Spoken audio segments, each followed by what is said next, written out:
Hello sir. একটা ছড়া শোনা। বাঘ বাঘ কোন পায়রা, মাথায় দিয়ে টায়রা, বউ সাজবে কালকি, চড়বে সোনার পালকি। এটা হচ্ছে রোবট মিনা। এটিকে বাচ্চাদের পড়াশোনা এবং বিনোদনের জন্য ব্যবহার করা হয়েছে। এটা বাচ্চাদের পড়াশোনা এবং বিনোদনের বাইরেও আপনার ঘরে যদি অগ্নিকাণ্ড ঘটে তখন সে আপনাকে ফোন কলের মাধ্যমে জানিয়ে দিবে যে আপনার ঘরে অগ্নি দুর্ঘটনা ঘটেছে।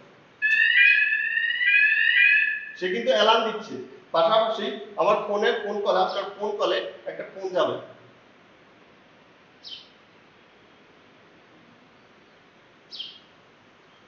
এই যে ফোন সার্ভিস করা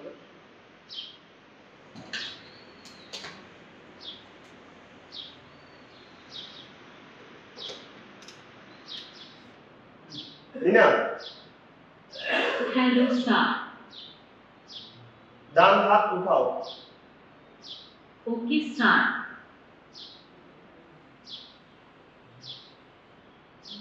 মিনা, হ্যালো স্যার।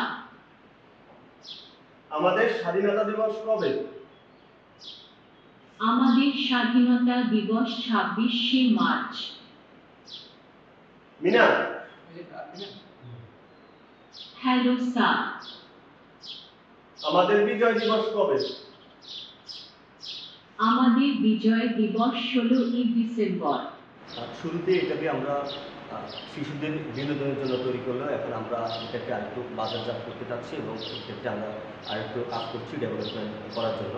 এক্ষেত্রে যদি আমাদের বোর্ড, কারিগরি শিক্ষা বোর্ড এগিয়ে আসে বা কোনো প্রতিষ্ঠান এগিয়ে আসে তাহলে হচ্ছে আমরা এটাকে বাজারজাত তৈরি করতে পারবো এবং হচ্ছে আমরা এটাকে কোনো শপিং মল কিংবা রেস্তোরাঁয় আমরা এটাকে নিরাপত্তা কাজে ব্যবহার করতে পারবো। এটা হচ্ছে আপনার মাস্ক ডিটেকশন করতে পারবে, ফেস ডিটেকশন করতে পারবে এবং হচ্ছে বাসা বাড়িতে অগ্নিকাণ্ড ঘটলে যে দুর্ঘটনা রোধের জন্য আমরা এটাকে ব্যবহার করতে পারি। লক্ষ্মীপুর পলিটেকনিক ইনস্টিটিউট এর ইলেকট্রনিক্স ডিপার্টমেন্টের এই কৃতি শিক্ষার্থী কর্তৃক উদ্ভাবিত রোবটের নতুন সংস্করণ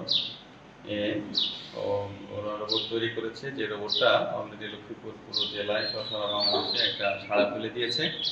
এই রোবটটা গত ফেব্রুয়ারির কয় তারিখে 26 ফেব্রুয়ারিতে লক্ষ্মীপুর সরকারি কলেজে বিজ্ঞান মেলা উপস্থাপন করা হয়।